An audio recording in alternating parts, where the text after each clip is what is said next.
and there's a lot of depth to those as you unpack it in that way. So there's all of that. And the story is called The Seed of Divinity. And it's from the time of when Akbar was ruling India. So the Mughal emperor was ruling India. And he had a message come from the king of Kazakhstan. So the king of Kazakhstan had heard that Akbar's advisors were really wise and really clever. So he wanted to see and understand this better. So he sent 3 questions to Akbar to share with his wise men and ask them to come and give him the answers. So what Akbar had was what was known as no ratna. So no meaning 9, and ratna meaning jewels. So 9 jewels is what they were referred to. And these were 9 of his advisors who would advise him on everything. So they were key with this. And one of these advisors is Birbal. Have you guys heard of Birbal? Yes. Yeah. So this is the story of Birbal. So Birbal was the one who was tasked to go to the king of Kazakhstan and share the answers to these questions. So he went there. The king of Kazakhstan greeted him. He had a forecourt there, and with many other people there in the audience. And the king welcomed him and said, I have 3 questions I want to ask you. And the first question I want to ask you is, where does God live? So where does God live? The king asked. And Birbal smiled and he said, before I answer this, please bring me a glass of milk. So they fetched a glass of milk, brought it over to him, and he took the glass, he dipped his fingers in the glass and swirled them around a little bit, and he said, there's no butter in here. And everyone in the forecourt laughed, thinking, how silly, he's got a glass of milk, he's rubbing his fingers and asking, where's the butter in here? And they said, there's no butter in there. Of course there's no butter in there. What you have to do is, you have to take the milk, you have to churn it to make cream, and then you have to churn it again to make butter. And Birbal goes, exactly. In the same way that you have to take the milk and churn it to make cream, and then churn it again to make butter, similarly, God, divinity, lives in each of us. And what we have to do is go through the purification process, same as the milk needs to go through to be butter, and go through that purification process in order to experience and see God. And we have to churn our consciousness and erase ignoble thoughts, feelings, desires to extract this divinity. So that was the first question and answer. And the king was happy with this answer. He goes, yeah, that makes sense. Brilliant, lovely. So then the king goes,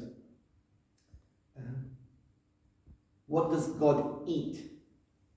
So what does God eat? So what do you think God eats? If you were asked that. What does God eat? Mangoes. Yeah, that's a good one. And we'll wrap up with that one. You know where I'm going. Any thoughts? Okay, I'll tell you. This is what Birbal said. He said, God feeds. He feeds on false pride that us humans have. Eventually, everyone is brought to justice in the divine court of law, and anyone who seeks God has to offer their ego. So if we want to see God, we have to be humble and we have to offer our ego. We have to let go of this false pride. So that was the answer to the second question. What does God eat? So we've answered, where does God live? What does God eat? So what do you think the third question is? Sleeping. Where does he sleep? Where does he sleep? That's fair. Yeah. Anyone else to add? Or when does he sleep? Or how does he sleep? I don't know. Something related to sleep. We got living, we got eating. Yeah. Kind of, but not quite. It's a bit more than that. Okay. The third question is, what does God do? So that was the third question. What does God do? So sleeping is one aspect, but what does he do? And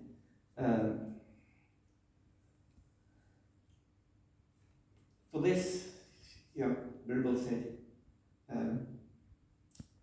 this, for me to, tell you this, I'll need you to come off your throne and for me to sit on your throne.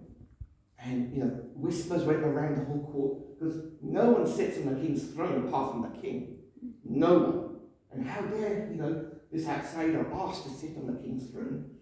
And the king was taken a little bit aback by it, but he goes, yeah, actually, I do want to know the answer to this. So, yes, I'll, come to where you are and we'll exchange places. And so, the king, stepped down from his throne, went into the forecourt, and invited Birbal to come up to the throne. So Birbal came up to the throne, sat down on his crown throne with, the arm rests held onto them, jewel encrusted ones, sat regally, upright and that. And he said, this is what God does. Me, a poor man, has just exchanged places with you and sat on your throne. And you, the king of the throne, being, dethroned. And that's what God does, is what he answered. And with that, the king smiled, acknowledged that Birbal is one of the wisest men of the Navaratna, gave him lots of gifts, and then he went back to Akbar. So, what does God eat? Sorry, where does God live? What does God eat? And what does God do?